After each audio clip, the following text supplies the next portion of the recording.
capítulo de número 8, quando os irmãos procuram, queria agradecer a Deus pela oportunidade e também ao pastor Emerson, né, de ter colocado esse desafio na nossa frente. Estou muito feliz de estar com os irmãos e poder compartilhar a palavra de Deus junto com vocês. Sem perder tempo, Marcos capítulo 8, verso de número 27. É uma passagem bem conhecida, que os irmãos já viram. Mas eu queria compartilhar mesmo assim com vocês. Pelo ler? E não se preocupe, viu, irmão? Eu sou pentecostal. Porque aqui no exterior eu não sou pentecostal. Glória a Deus! Aí, glória, aleluia. Assim que a gente se aquece. Amém? Amém.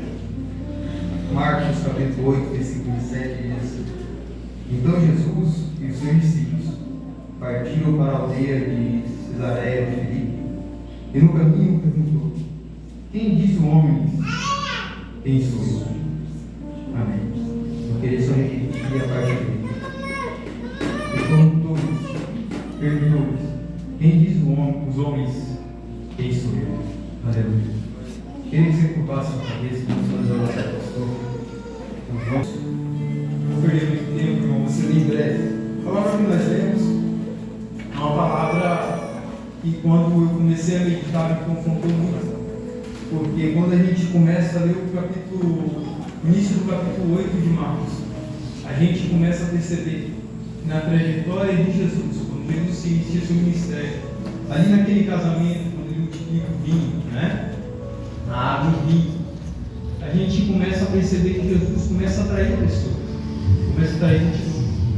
E isso, ao longo da palavra de Deus, a gente vai perceber que nas suas ministrações, Jesus, quando pregava, cego enxergava, paralítico andava e milagres aconteciam.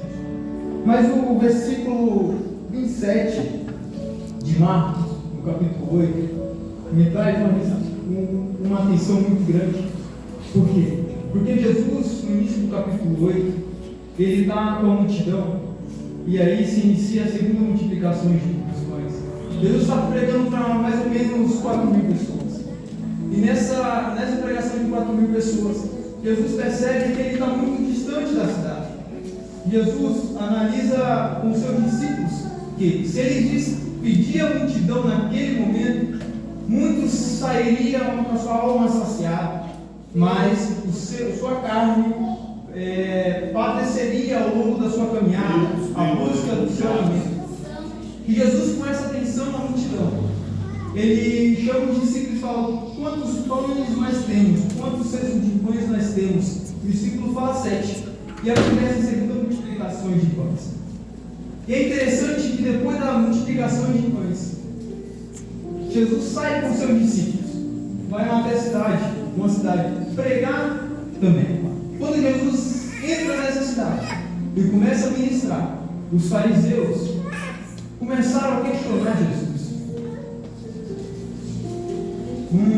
Versículo 8, capítulo 8, versículo 11 vai dizer assim: E saindo os fariseus puseram-se a discutir com ele, e tendo pediram-lhe um sinal do céu. Jesus, porém, arrancou o íntimo do seu espírito e um gemido e disse: Por que pede essa geração um sinal? Em verdade vos digo que essa geração não será dada sinal algum. Aleluia. E aqui eu começo a mensagem. E o versículo que a gente vai hoje. Ao longo da caminhada de Jesus, como eu disse aos irmãos, a multidão começava a seguir Jesus.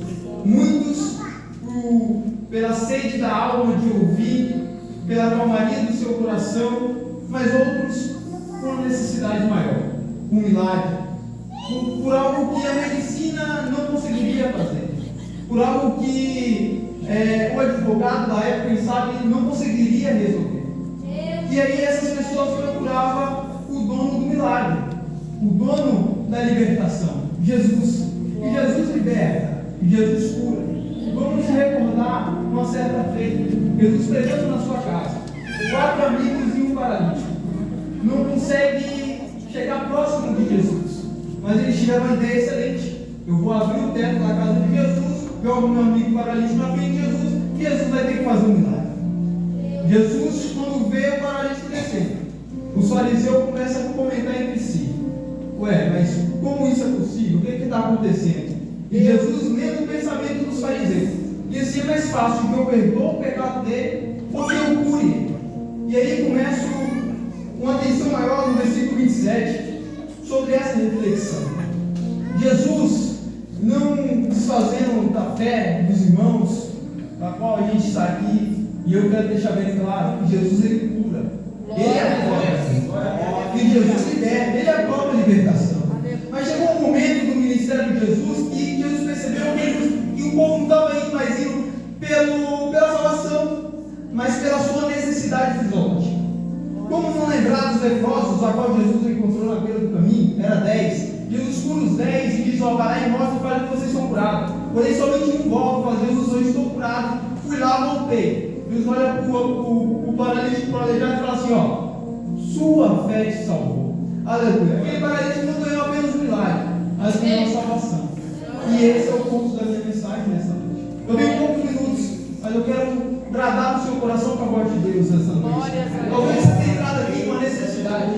Talvez você tenha entrado aqui pedindo de uma cura, de uma libertação pelo seu filho, pelo seu marido, né? Por alguém que está enfermo. E talvez tenha passado o ano inteiro e você chega em dia 20 de dezembro e nada aconteceu na sua casa, nada aconteceu na sua vida, nada aconteceu dentro do seu ser. Mas você vem de segunda a segunda para a igreja e nada acontece. E quem sabe você entrou aqui e falou bem assim: é meu último culto. Quanto se Jesus não fazer hoje, eu não vou mais para a igreja. Eu não vou acreditar mais em Jesus. Aleluia. Mas Jesus, ele me traz a reflexão que ele é a cura sim. Ele quer a libertação da sua casa sim. Mas muito mais do que a libertação. Ele quer a salvação do Senhor. Ele quer a salvação da sua alma. Aleluia. E Jesus começa a perceber isso. E os fariseus começam a questionar Jesus e pedir um milagre, pedir um sinal. Jesus fala: não, eu não vou dar sinal a vocês. Eu espero que seus discípulos saiam. Quando Jesus entra no barco, Jesus olha para os seus discípulos e fala assim: ó, não deixem que o fermento dos fariseus invada o coração de vocês. Os discípulos sem entender. E aí eu quero abrir um aspa e explicar sobre isso. E o fermento da época era uma massa podre, um pedaço de massa podre. Eles pegavam um pedaço de massa podre, enfiavam na massa boa e mexia. E ali criava o fermento dessa época. Jesus está dizendo para os discípulos: não deixa esse pensamento podre de só pedir, de só querer, invada o seu ser. Porque muito mais do que o milagre, muito mais do que a libertação, é a sua salvação. Aleluia. E Jesus percebe que isso entrou dentro dos discípulos. E quando Jesus para o barco, Jesus faz uma pergunta que me deixa extremamente estremecido. Por quê?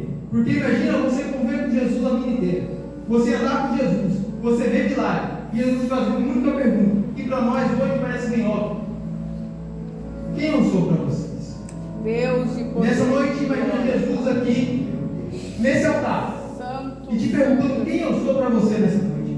Será que eu sou só uma necessidade fisiológica para você? Será que eu sou só uma vontade que você vem, mas quando você sai daqui para fora, a sua vida continua a mesma? Será que você vem procurar só um milagre aqui? Será que eu só sirvo para te dar, para te servir? Não. Jesus questiona os discípulos. Fala assim: quem o povo fala que eu sou? O discípulo vai falar: ó, no meu WhatsApp aqui no grupo, falou que você é do Batista. Não está enganado. Está enganado, irmão. Porque no Instagram, falou que você é Elias.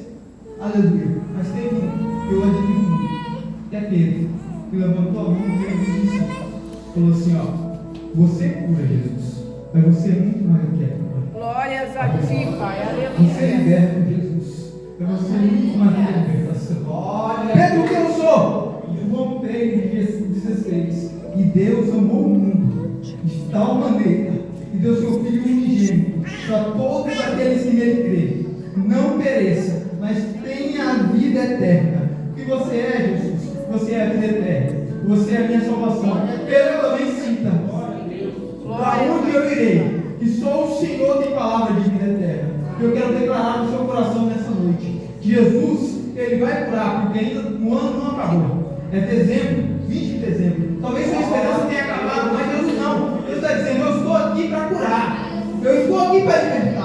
mas muito mais do que a libertação. Eu quero salvar a tua casa, eu quero salvar a tua alma, eu quero salvar seu filho, eu quero te salvar. Aleluia. Glória a Deus.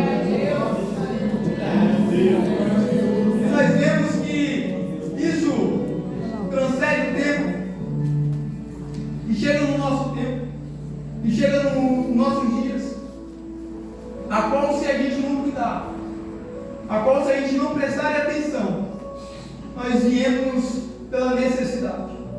Já não cultuamos porque Jesus nos deu a salvação. Já não adoramos porque Jesus morreu na cruz do Calvário, mas porque Jesus tem algo para entregar para a gente. E a pergunta que eu quero deixar para os irmãos: se Deus não quiser, será que Ele continua sendo Deus na sua vida? E se Deus não permitir você ter sua casa própria, será que Deus continua sendo o mesmo na sua vida? Será que Deus, se Deus não permitir você não ter um carro do ano, uma moto do ano, uma vida belíssima, uma vida boa, será que Ele continua sendo Deus na sua vida? Aleluia. E isso que Jesus queria ensinar aos discípulos, que muito mais do que os milagres, muito mais do que os benefícios, muito mais do que a necessidade que eles tinham, Jesus queria entregar para eles a salvação eterna, a salvação da sua alma. E nessa noite eu convido você que talvez tenha entrado com esse desejo, tenha entrado com essa vontade de só querer. Se Jesus não fizer, eu não vou. Se Jesus não agir, eu não faço. Eu te convido a olhar para a sua salvação hoje. E Jesus te convida para você olhar para o bem maior que Ele te deu, que é a salvação da tua alma. Aleluia. Muitas das vezes a vida, principalmente do cristão, não é fácil. Aleluia. Eu tenho um amigo, ele é de uma igreja que não é pentecostal, ele é de igreja que não é pentecostal igual a nossa. Um dia eu convidei ele para ir para o culto. Como tudo na minha igreja, tal, senti situação, damos glória, fervoroso, né, pastor? E ele falou assim: não vou na tua igreja não, porque faz muito barulho lá, roda e tal. Eu entendo. Mas também não tinha como eles não mudar, né, irmão? Por quê? Porque lá tem ex-viciado, né? Ex-condenado, né? Aquilo que a sociedade fala, não presta, meu filho presta. Aleluia. Aí chega numa casa dessa aqui, eu dou a oportunidade, limpa, salva. Aí não tem como ficar parado, pastor. Aleluia. Não tem como ficar parado. Quando você recorda quem você era no passado, não tem como. Glória a Deus. Eu te entendo. Mas sabe que não tem como. Quando eles começam a pensar quem eles eram, não tem como. Tem que levantar a mão, tem que pular, tem que glorificar. Porque a salvação alcançou, a graça alcançou, a misericórdia alcançou. Aleluia. Eu convido os irmãos para se colocar de pé nessa noite. Aleluia. Talvez o custo para nós, como a gente vem diariamente, se torna algo rotineiro em nossas vidas. E a gente, como cristão, acaba vindo pela força do hábito e esquecemos que Jesus, Ele morreu na cruz por nós. Foi procurar você? Foi procurar você. Foi para alimentar você? Foi para alimentar você. Mas muito mais do que isso, foi para te dar a salvação. Aleluia. Adoro o nome de Jesus nessa noite. Enquanto a banda canta, eu queria convidar você aqui na frente. Eu não sou de fazer isso, mas eu senti de Deus nessa noite. Queria convidar você aqui na frente nessa noite. Glórias a ti, Pai. Aleluia, Jeová, direito é Antes de acabar o ano, eu sei que Deus vai te entregar o seu milagre. Antes de acabar o ano, eu sei que seu filho vai aceitar Jesus. Eu sei que seu esposo vai voltar para a igreja. Eu acredito no Deus que é possível. Mas mais do que isso, mas mais do que voltar para a igreja, mas mais do que o seu milagre, Deus vai continuar usando e salvando a sua vida. Aleluia. Convido os irmãos para a minha frente. Eu quero fazer uma oração.